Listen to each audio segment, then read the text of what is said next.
I just have a minute, but earlier this week we had Richard Duncan on the show who says this isn't even capitalism anymore. This is creditism enabled by the massive expansion of debt enabled by fiat currency. So how are you so sure that this analysis of capitalism still applies and we aren't in a totally different system entirely? Okay, I did hear that a couple days ago from Mr. Duncan, and I thought he made a lot of good points, but the key area that I disagreed with him in is that he believes that there's almost a perpetual, infinite component of high government spending that will be maintained throughout history. Now, if that would be the case, I would have to just wonder, what would the central bank balance sheet look like in 2050? 800 quadrillion? What would our deficits be like then with all this printing? They're just astronomical numbers, and my common sense tells me that this level of creditism will hit a tipping point and a limit. And in addition to that, I think that the people are already exhibiting disdain for this, the level of government spending. And I think there's going to be a lot of blowback from the citizens that won't allow this to happen. I see. Okay, so some key differences there, and you think the market is going to win and have its way. So when we get back, we're going to talk about more of the nuts and bolts and details. We'll have much more with Peter Baxter, author of KondratieffWinter.com. Still ahead, too, we'll find out how Kondratieff wave theory differs from Elliott wave theory, since some of our viewers are already familiar with that if they watch the show regularly, and I'll respond with some viewer feedback. But first, your closing market numbers.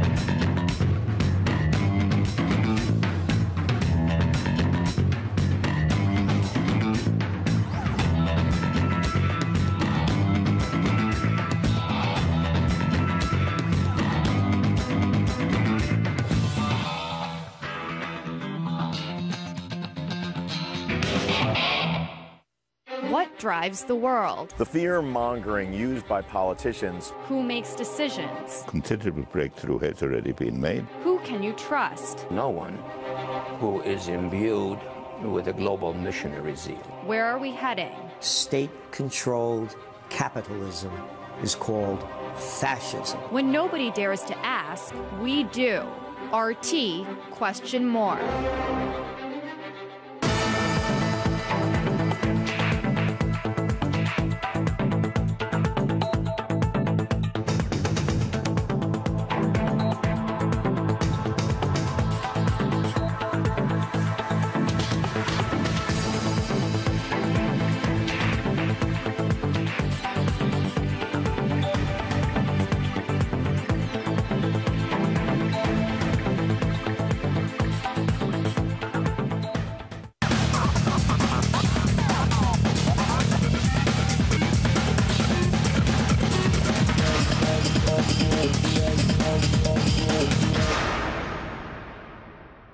All right, welcome back. Before the break, we set up why you should care about Kondratieff wave, according to our guest who thinks it explains a lot about where the economy is and where it is headed based on historical trends. Now let's get a little bit more into that if you're convinced that you should be caring. So Peter Baxter, let me bring you back in so that we can understand some of the basic themes of Kondratieff wave. Tell us what this is and what it's based on.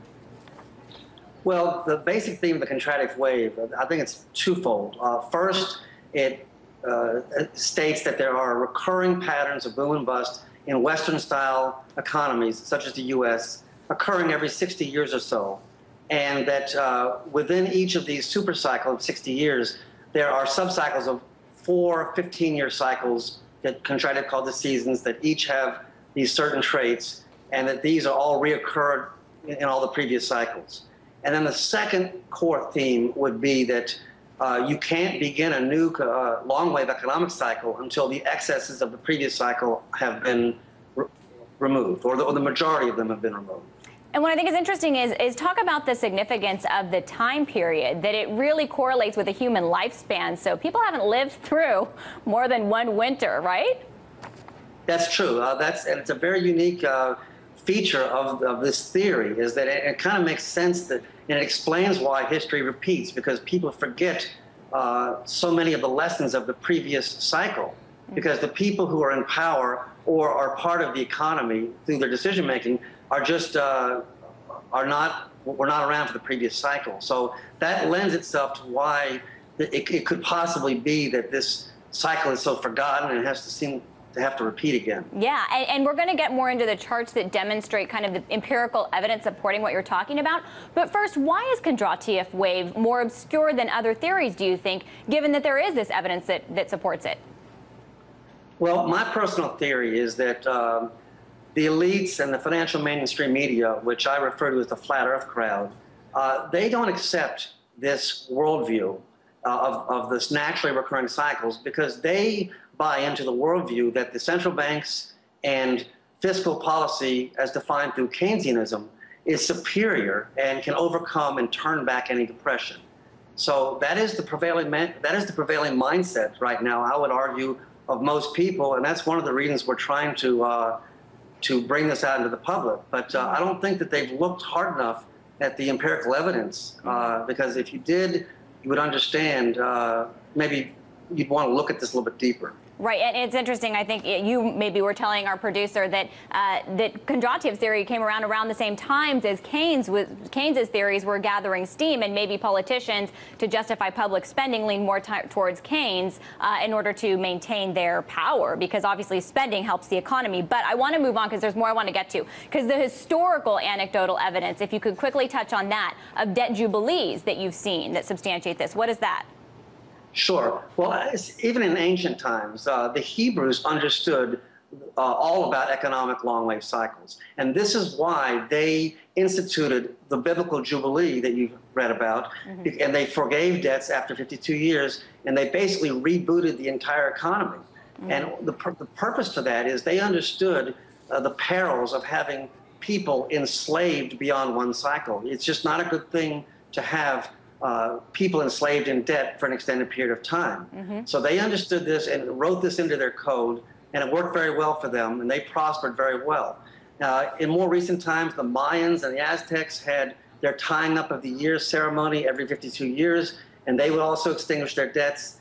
However, in modern times, this has not been accepted. The only jubilee we have in modern times is default and bankruptcy. Oh, yeah. And, you know, we've had some people suggest that on this show. Steve Keen talks about debt jubilees. Before we go, we have a couple of charts I want you to give us a little bit more insight into. So let's bring up this long wave chart since the Industrial Revolution. I believe you can see it, but tell us in a minute what we should be taking away from this.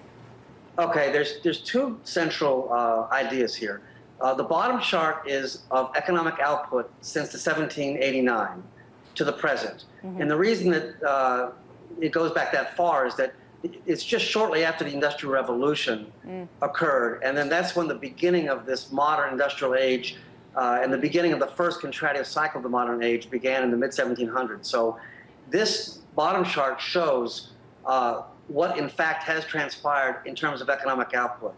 Now, the two things to take away from this are that the cycle always comes back home, and that the periods are recurring in pretty normal intervals. They vary a little bit, but they're pretty darn close. So you have regular intervals where they come back, and then if you look at the components of each cycle, they each have the same blueprint on how they expand. The spring phase is the one with the modest growth. The summer phase is the one with the most growth and then the most inflation.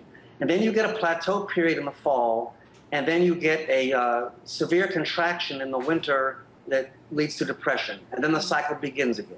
I see. Now, go ahead. Go ahead. I wanted to just bring up the next chart because we're almost out of time, so I just want our viewers to see where we are in the modern context, looking at the most recent autumn and winter. When was autumn? When was winter beginning? Okay, well, autumn began in 1982, and winter began in the spring of 2000. Okay, and our viewers can see that there, and they'll have to go to your website to find out the difference between Kondratieff and Elliott wave, because there are distinctions, obviously, but we're out of time for today. But I appreciate you explaining all of this. All of those charts we showed, some of them with simplified versions, you can see in full on Peter Baxter's website, KondratieffWinter.com. Thank you so much, Mr. Baxter. Thank you very much.